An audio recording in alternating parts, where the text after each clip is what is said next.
The steady hum of engines filled the research vessel Mercy as it drifted through the asteroid belt. Dr. Tom Reeves stood at the main observation window, his eyes fixed on the endless field of rocks floating in the darkness of space. His weathered face reflected in the reinforced glass, showing the tiredness from 12 hours of scanning rocks for signs of mineral deposits. "Dr. Reed, we're picking up something unusual," called out Jack, the young sensor operator.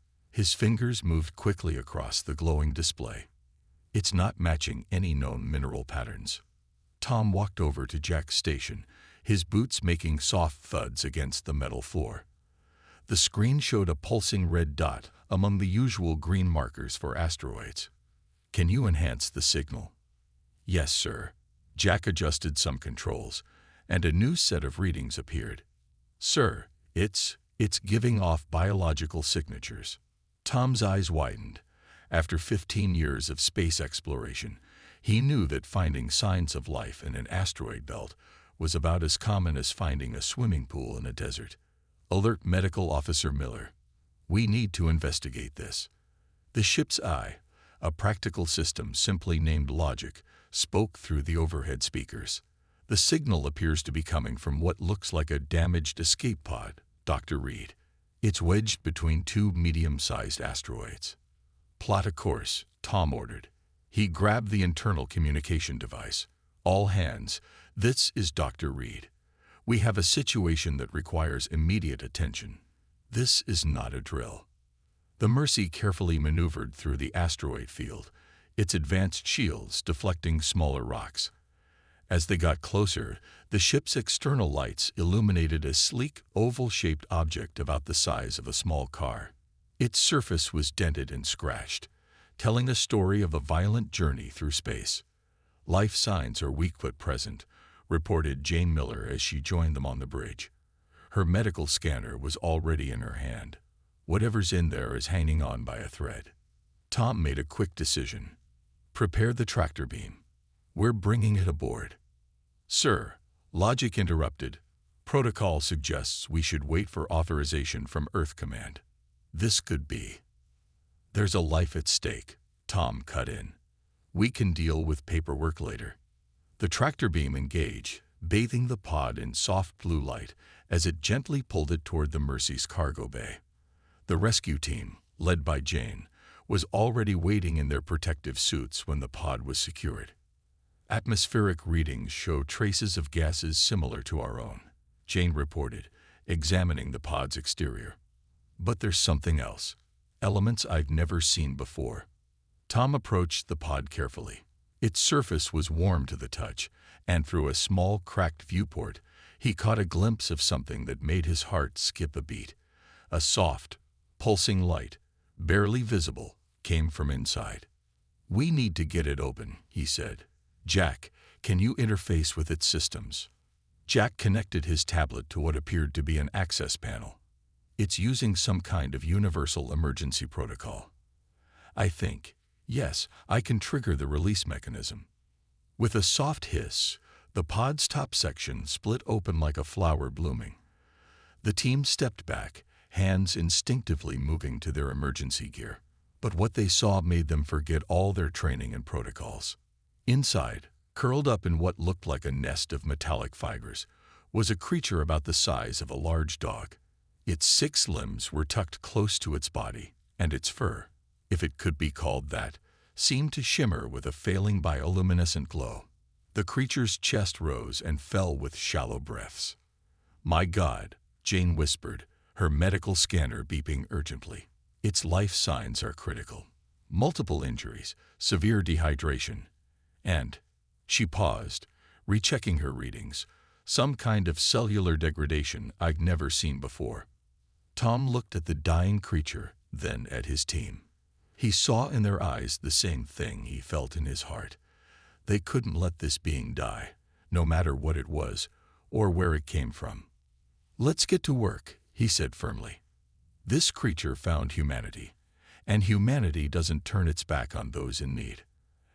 As they carefully lifted the alien being from its pod, none of them realized that this moment would change not just their lives, but humanity's place in the galaxy forever. The medical bay of the Mercy buzzed with activity as Jane Miller worked to save the alien creature's life. The being's bioluminescent glow had dimmed to an almost invisible flicker, like a dying light bulb struggling to stay lit. "Its core temperature is dropping," Jane announced, her hand steady as she attached monitoring devices to the creature's unusual body. "Tom, I need you to help me understand what I'm looking at here. These readings don't make any sense." Dr. Reed stood at a computer terminal, analyzing data from the escape pod's partially damaged systems. "The pod's logs are encrypted, but I'm getting fragments. It looks like." He paused, his eyes widening. "We're not the first to find this species. There are references to something called a Lumini in here." The ship's AI chimed in through the speakers. "Dr. Reed, I've accessed the Galactic database. The Lumini are classified as non-sentient companion animals by most advanced species.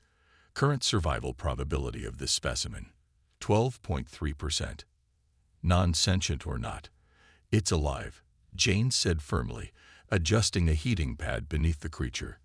Its 6 limbs twitched slightly at her touch, "and I'm not letting it die on my watch." A loud beep from the communication panel interrupted them. "Dr. Reed," Jack's voice came through, "we're receiving transmissions from 3 different alien vessels.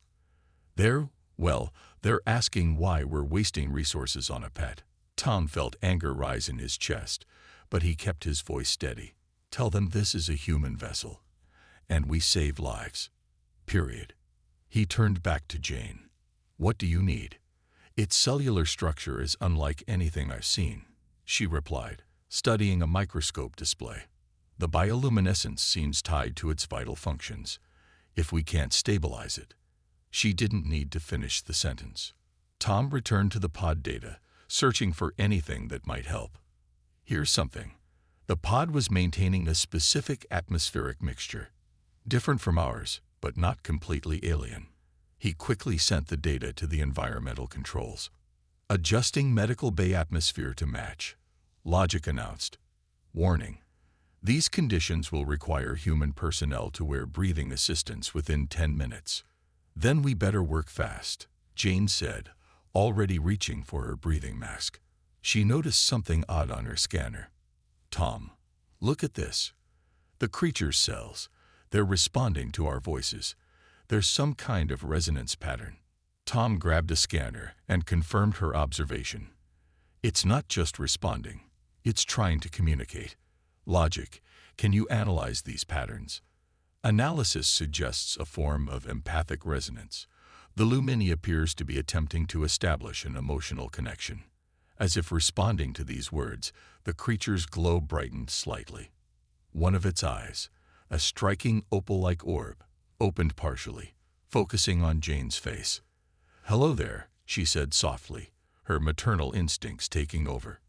"You're safe now. We're going to help you." The creature's glow pulsed once, stronger than before.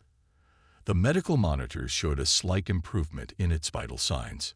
"It understands," Tom whispered. "Not just our words, but our intent." He tapped his communication badge. "Jack, send a message to those ships. Tell them we've discovered evidence that the Lumini are empathically sensitive beings.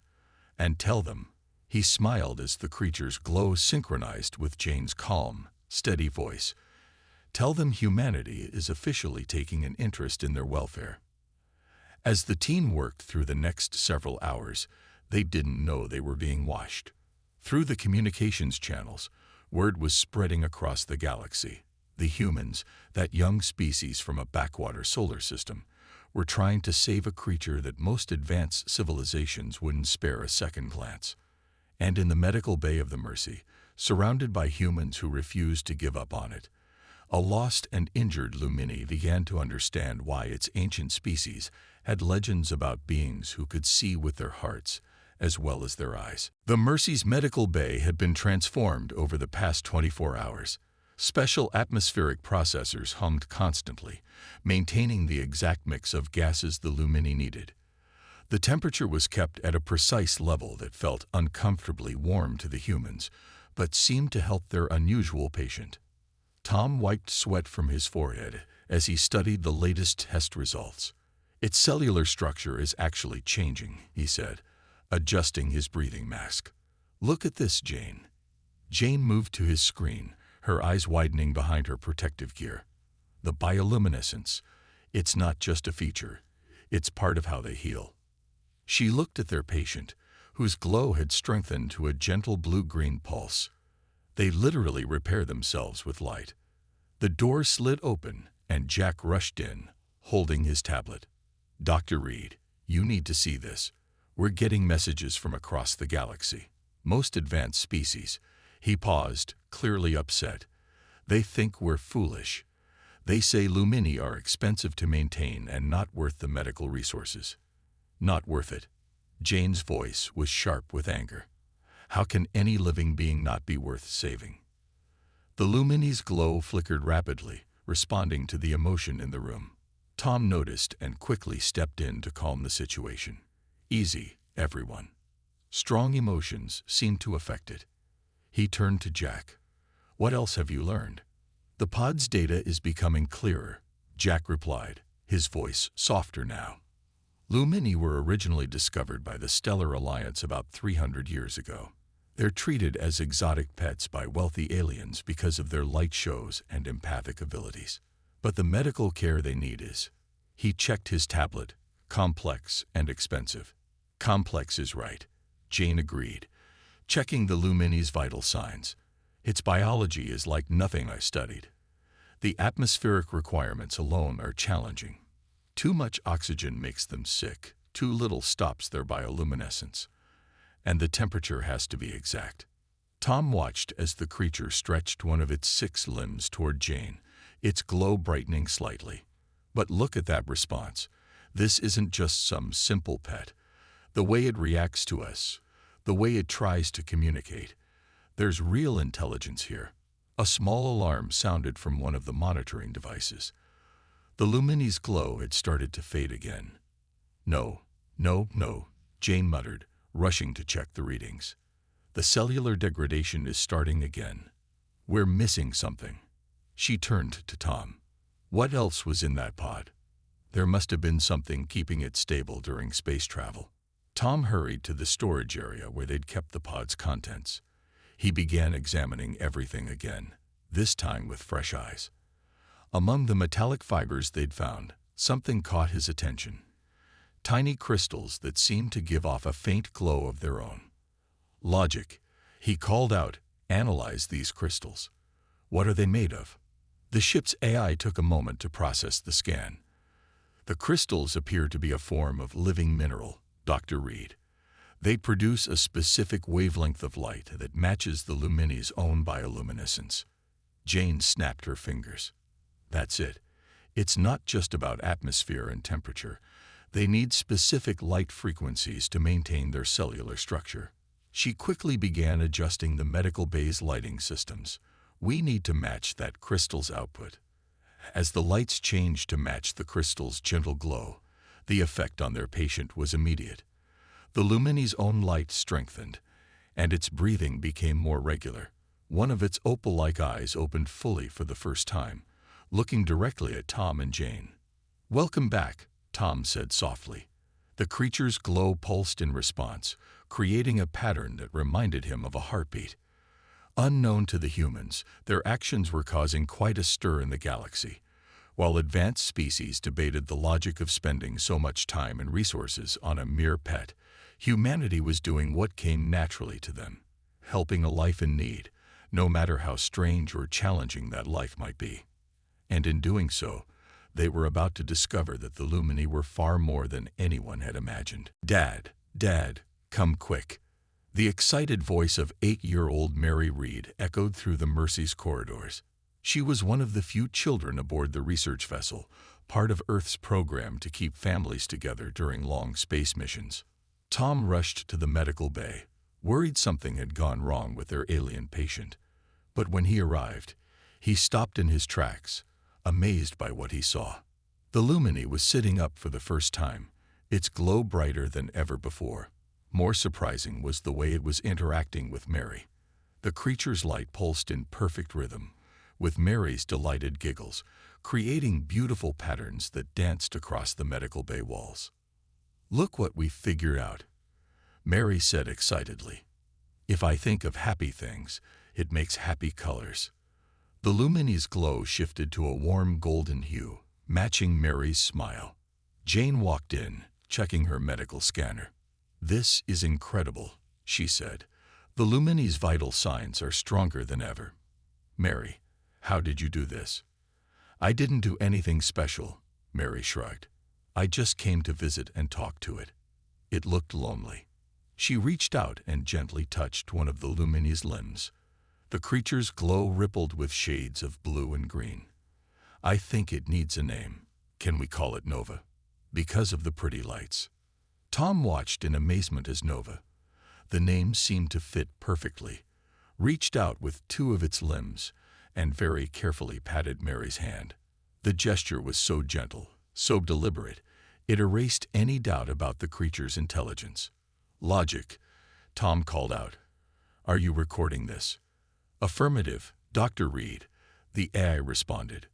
"And I must note that this level of interaction goes far beyond any documented behavior of Lumini as pets. The emotional synchronization and physical coordination suggest highly developed cognitive functions." Jack burst into the medical bay, nearly dropping his tablet in excitement. "Dr. Reed, you won't believe this. I've managed to decode more of the pod's data. The Lumini, they're not just pets. There are references to them being called the Old Ones in some ancient texts." Nova's glow suddenly dimmed, and it pulled its limbs close to its body. Mary immediately sensed the change. "It's scared," she said with certainty. "Something about the old stories makes it scared." Tom knelt beside Nova, speaking softly. "It's okay. You're safe here. No one will hurt you." The creature's glow steadied, but remained cautious. "The emotional sensitivity is remarkable," Jane observed. "It's not just reflecting emotions, it's understanding context. This goes way beyond simple pet behavior." Mary sat cross-legged on the floor near Nova. "Can I tell it a story? Mom always told me stories when I was scared." When Tom nodded, she began telling Nova about her favorite earth animals, especially cats that glowed in the dark that scientists had made to help cure diseases. As Mary spoke, Nova's glow began to change. Instead of just pulsing with light, it started creating complex patterns in the air, shapes that looked like DNA helixes, star maps, and mathematical equations. "It's not just responding," Tom whispered, watching in awe. "It's trying to tell us something." He turned to Jack. "Get every scanner we have running. Whatever Nova's trying to communicate, we need to understand it." Jane checked her medical readings again. "Tom, look at this. It's brain activity. These patterns are incredibly complex. More complex than a simple pet could ever be," Tom finished. He watched as his daughter and Nova continued their silent but profound communication. "We didn't just save a pet. We saved something far more important." Throughout the ship, humans gathered to watch the interaction between a human child and an alien being. Through the pure, unfiltered kindness of a little girl, they were about to learn why the galaxy's most advanced species have been so wrong about the Lumini, and why humanity's compassion might have just changed the course of galactic history. The Mercy's observation deck had never been so crowded. 3 different alien delegations had arrived to witness what they called the human anomaly, the unprecedented care of a Lumini. Their ships hung in space outside the window, their designs strange and advanced compared to the human vessel. "Let me understand this correctly," said the tall, silver-skinned representative from the Stellar Council. "You've spent valuable medical resources, time, and energy to save what is clearly a companion animal." His voice carried a tone of disbelief. Tom stood firmly beside Nova, who was now strong enough to hover slightly above the ground using its natural anti-gravity abilities. Another surprise they discovered during its recovery. "We saved a living being," he corrected. "One that has shown remarkable intelligence and ability to communicate." Nova's glow pulsed softly, creating patterns that reflected the tense atmosphere in the room. Mary sat nearby, watching the aliens with curious eyes. "The child should not be here," declared another delegate, this one covered in iridescent scales. "This is a diplomatic matter." "Mary stays," Jane said firmly, her hand on the medical scanner. "Nova is most stable when she's present. And if you're really interested in understanding the Lumini, you need to see how they interact with humans." As if to prove her point, Nova created a beautiful display of geometric light patterns above Mary's head, making the girl giggle. The patterns weren't random. They were complex mathematical equations that logic had been studying for days.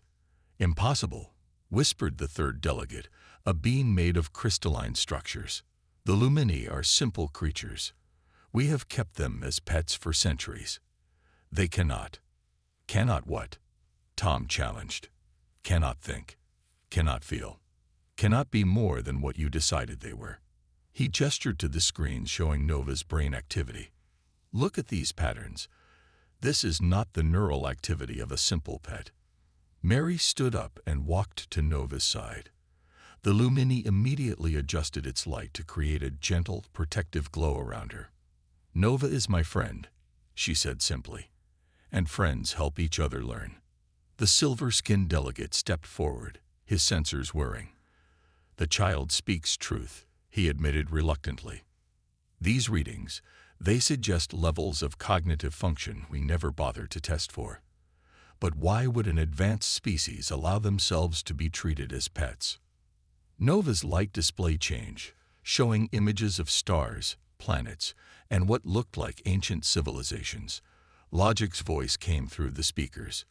"Based on the patterns, I believe Nova is trying to tell us about the Lumini's history." Their choice was deliberate. Choice. The scaled delegate moved closer, fascination replacing skepticism. "Are you suggesting?" "We're suggesting you should all listen," Jane interrupted. "Really listen, for maybe the first time in centuries." The room fell silent as Nova's light show continued, telling a story that had been hidden for generations. Through patterns of light and mathematical symbols, it showed how the Lumini had once been a highly advanced civilization, but they had seen where endless technological progress led and had chosen a different path.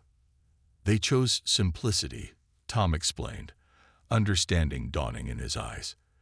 "They chose to live in harmony with other species, to observe and understand rather than dominate.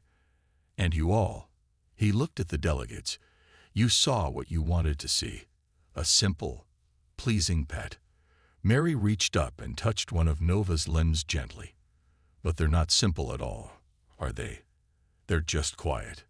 The silver-skinned delegate looked at his fellow representatives, then back at Nova. "The humans have shown us our own blindness," he admitted. "In our rush to advance, to conquer space and technology, we forgot how to simply see." Nova's glow brightened, filling the room with patterns more complex and beautiful than any they'd seen before. Through the observation window, the stars seemed to shine in response, as if celebrating a truth finally revealed. The galaxy's most advanced species had just been taught a lesson in wisdom by its supposedly least advanced members, both the Lumini and the humans who had cared enough to look deeper than the surface. The Mercy's main conference room had been turned into a center for studying the Lumini's history. Holographic displays filled the air, showing the light patterns Nova had been sharing over the past few days. Tom sat at the central table, surrounded by both human and alien scientists who had come to learn the truth. "It wasn't an accident," Tom explained, pointing to the recovered data from Nova's pod. "The damage wasn't from asteroid impacts. Someone was chasing Nova." The silver-skinned delegate leaned forward. "Chasing? But why would anyone?" Nova's glow suddenly intensified, projecting images that showed massive ships hunting smaller vessels that looked similar to its escape pod. The light patterns shifted to show laboratories where Lumini were being studied, their light growing dim in captivity. "Some people discovered the truth," Jane said quietly, reading from her tablet. "They realized the Lumini weren't just pets. They found out about their real abilities." Mary, who had refused to leave Nova's side, Spoke up. Nova showed me. The Lumini can see things others can't. They understand how everything is connected. Stars, planets, people, everything. She reached out to touch Nova, and the creature's glow synchronized with her heartbeat. They can feel the threads that tie the universe together. Quantum entanglement, whispered one of the human scientists. They can perceive it naturally. That's impossible. Nova created a pattern that logic quickly translated. Not impossible. Natural. The universe sings. We listen. Their choice to appear simple wasn't just about rejecting technology, Tom continued. It was protection. They knew if others discovered what they could do, they would be hunted, studied, used. He looked at the alien delegates, which is exactly what started happening. The scaled delegate moved closer to Nova, its iridescent surface reflecting the Lumini's light. You chose to hide in plain sight, to be seen as pets rather than the advanced beings you are. There was shame in its voice, and we never questioned it, never looked deeper. Nova's light formed new patterns, showing ancient Lumini cities, advanced beyond anything the gathered species had seen. Then it showed those same Lumini choosing to leave their cities, to live simpler lives, to share their existence with other species, not as rulers or teachers, but as quiet observers and companions. They saw where the endless quest for power and knowledge led, Jane realized. They saw civilizations rise and fall, and they chose a different path. But now someone knows the truth, Tom added grimly. Someone realized what the Lumini can do. Their ability to perceive quantum connections, to understand the deepest workings of space and time. They wanted to use that knowledge. Mary hugged Nova protectively. But they weren't asking. They were hurting. The silver-skinned delegate stood up, its metallic surface gleaming. This cannot continue. The Stellar Council must know the truth. The Lumini must be protected. Protected? Tom shook his head. No. Respected. Allowed to live as they choose, whether that's as companions or scholars or whatever they wish to be. Their wisdom isn't something to be protected or controlled. It's something to be learned from. Nova's light created one final pattern, more complex and beautiful than any before. It showed the galaxy as the Lumini saw it. A vast web of connections, life and energy flowing between stars and planets, species and individuals, past and future, all connected in an endless dance. In that moment, everyone in the room understood why the Lumini had chosen their path. In a universe obsessed with moving forward, with conquering and controlling, they had chosen to step back, to watch, to understand, and to share their joy with those who would see them as companions rather than tools. And it had taken humanity, the youngest of spacefaring species, to finally see them for what they truly were, not pets, not simple creatures, but wise teachers who had been waiting for someone to simply look with their hearts instead of their ambition. 3 months had passed since the day the Mercy found a damaged escape pod in an asteroid field. The ship's observation deck was now filled with a soft, multicolored glow as Nova floated peacefully beside Mary, both of them watching the stars streak by. The Stellar Council's declaration just came through, Tom announced as he entered the deck, holding his tablet. All Lumini are now classified as a protected sovereign species, with the right to choose their own path. Jane looked up from her medical station, where she'd been documenting the remarkable healing abilities of Lumini biology, and the group that was hunting them. Caught, Tom replied with satisfaction. The Council found their secret laboratories. All captured Lumini have been freed and reunited with their chosen companions. He smiled as Nova's light pulsed with joy at the news, creating dancing patterns across the ceiling. Logic. Mary called out, "Tell Father the other good news." The ship's AI spoke with what almost sounded like pride. The Lumini High Council, which we didn't even know existed until recently, has officially named humanity as their primary diplomatic partners.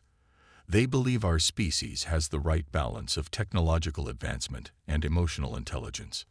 Nova created a complex pattern of light that logic had learned to translate. Humans look with their hearts first. their minds second. This is the way. The observation deck's door opened again as Jack rushed in, excitement clear on his face.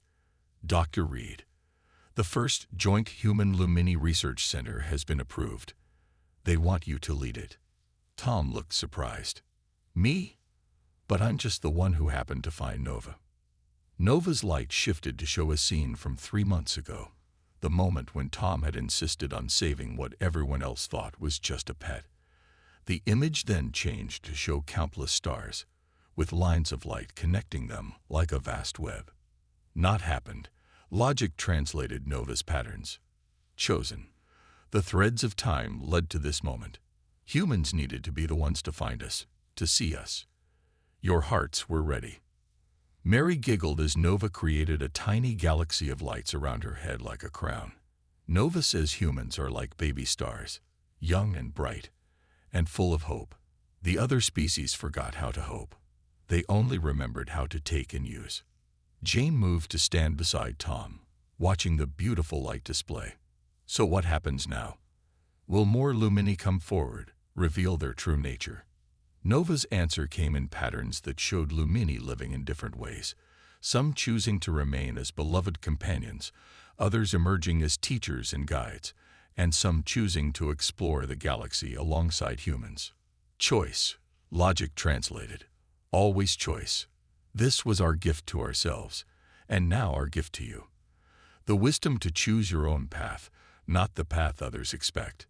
Tom looked around the observation deck, at the humans, and the single Lumini who had changed the galaxy's understanding of wisdom and progress. Speaking of choices, he said to Nova, "What will you do now? You're free to go anywhere, be anything." Nova floated over to Mary, creating a pattern of intertwined lights between them. The message was clear even without translation. "Nova's staying with us," Mary announced happily. "We're family now." The Lumini's glow brightened, filling the room with warm golden light. Through the observation window, the stars seemed to shine more brightly, as if reflecting the joy within. "You know," Jane said thoughtfully, "when we first found that damaged pod, we thought we were saving the helpless animal.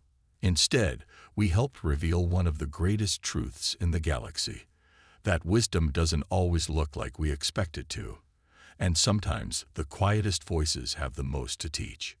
As the Mercy continued its journey through space, its crew had no way of knowing that this moment would be remembered in galactic history, not just as the day humanity proved its worth among the stars, but as the beginning of a new age, one where progress was measured not by power or technology, but by the ability to see the wonder in all living things, no matter how simple they might appear. And it all began because humans, the youngest children of the galaxy, had done what came naturally to them. They had helped someone in need, and in doing so, had helped change the universe itself.